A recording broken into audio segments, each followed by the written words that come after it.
నమస్కారం అమ్మా. ఇక్కడికి వచ్చినందుకందరికి ముందుగా వేదిక మీద ఉన్న పెద్దలందరికీ, ఈ డివిజన్ పెద్దలందరికీ కూడా నమస్కారం.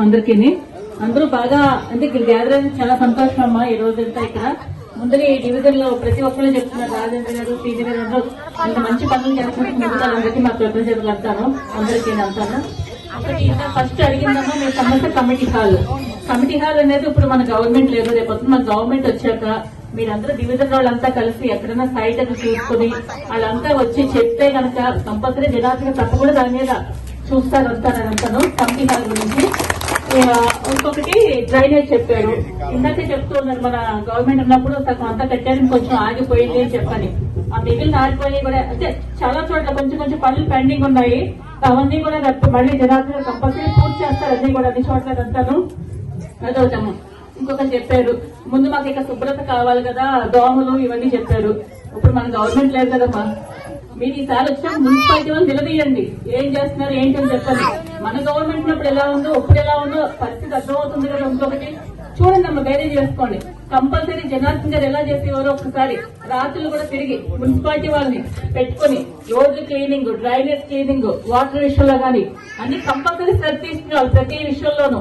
అంటే డ్రైనేజ్ లో ఉన్నప్పుడు కంపల్సరీ రోడ్డు క్లీన్ చేయటం గానీ, దోమల మందు కొట్టడం గానీ, రోడ్లు క్లీన్ చేయటం అన్ని ఉండేయమ్మా. ఇప్పుడున్న పరిస్థితి మీకు అర్థమవుతుంది, మేము చెప్పక్కల మీరే ఫేస్ చేస్తున్నారు ఏంటంటే విషయాలు అంటాను. అప్పుడు ఎలా అవుతుంది ఇప్పుడు ఎలా మీరు చూసుకుంటున్నారు అంతా కూడా. మీకు అర్థమవుతుందో లేదో ఒక్కసారి మాకు చెప్పండి ఆ విషయాల్లో అంతా కూడాను. అది ఒకటేమో విషయం. మళ్ళీ ఇంకొకటి చెప్పారు, మంచినీళ్లు. కరెక్ట్, అది మంచినీళ్లు. జనార్దన్ గారు ఉన్నప్పుడు ఏం చెప్పేవారంటే మున్సిపాలిటీ వాళ్ళకి రాత్రులు ఎక్కడ కూడా వాటర్ ఇవ్వద్దు, అంతా పగలివ్వండి. అంటే రాత్రులు నీళ్లు ఇస్తాం వల్ల ఇబ్బంది పడతారు చాలా మంది. అలా కాకుండా పగలంతా నీళ్లు ఇవ్వమని చెప్పేవాళ్ళు. అప్పుడు ప్రతిరోజు నీళ్లు రావడానికి కూడా చేసేదంతా ప్రాజెక్ట్ అమృత పథకం ద్వారా. కానీ అది కొంచెం ఆగిపోయింది. అది మన గవర్నమెంట్ అప్పుడు లేకపోయేటప్పుడు ఆగిపోయింది. ఆ పైప్ లైన్ ఇప్పుడు పూర్తి అవ్వాల. దానివల్ల ఆ పైప్ లైన్ పూర్తయి ఉంటే మనకి కంపల్సరీ ప్రతిరోజు 100 నీళ్లు వచ్చాయి. అదొక సమస్య పెండింగ్ ఉంది. అది కూడా కంపల్సరీ రేపు పూర్తవుద్ది జనార్దన్ గారు వచ్చిన తర్వాత. ఇంకొక మెయిన్ ఇష్యూ ఏంటి మీరు అడుగుతుంది, నీళ్ళ స్థలాలు ఇళ్ళ పట్టాలి. మీరంతా చూస్తున్నారు కొప్పోల దగ్గర చాలా ఆల్మోస్ట్ 80% ఇల్లు అయిపోయినాయి అంతాను. ఆ ఇల్లు అంతా 80% అయిపోయిన ఇల్లు పూర్తి చేయలేకపోయారు. ఇప్పుడు అదే పూర్తి చేసి ఇచ్చింటే ఎప్పుడో అంతగా 80% ఇల్లు ఇంకా చాలా చోట్ల ల్యాండ్ ఎక్విజిషన్ చేస్తారు ఇళ్ల స్థలాల కోసం, ఇల్లు ఇవ్వడం కోసమే. అంతా ప్రతి ఒక్కళ్ళు పేదలు ఎవరు ఇల్లు లేదు అనుకోకూడదు. ప్రతి ఒక్కళ్ళు ఇల్లు చంద్రబాబు నాయుడు చేశారు. అంతా జనార్దన్ గారు అంతా కూడా అన్ని చేయించి అర్థం చేస్తుంటే 80% ఇల్లు దగ్గర ఆగిపోయినాయి చాలా చోట్ల అన్ని. అవన్నీ కూడా కంపల్సరీ పూర్తి చేసి ప్రతి ఒక్కరికి ఇల్లు వస్తాయి. చాలా మంది కట్టినట్టున్నారు డబ్బులు కూడా ఇక్కడున్న వాళ్ళలో కూడాను. అవన్నీ కంపల్సరీ పోతుంది మన గవర్నమెంట్ వచ్చాక వస్తాయి వీళ్ళందరికీ కూడాను.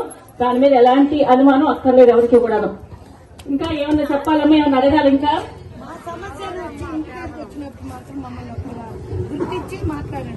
తప్పకుండా అమ్మా, మీరు రండి మాట్లాడుకుందాం. అదే అంటే ఎప్పుడు ఎవరన్నా ఎలా వస్తే కంపల్సరీ జనాలకు అందరితో మాట్లాడతారు. దాంట్లో సమస్య లేదు. 100% మీరు రావచ్చు, మీ సమస్య చెప్పొచ్చు. తప్పకుండా రాజేంద్ర గారు ఉన్నారు, ఓకే వస్తారు, మాకు కావాల్సింది చేస్తారు. అక్కడికి వెళ్ళిన తర్వాత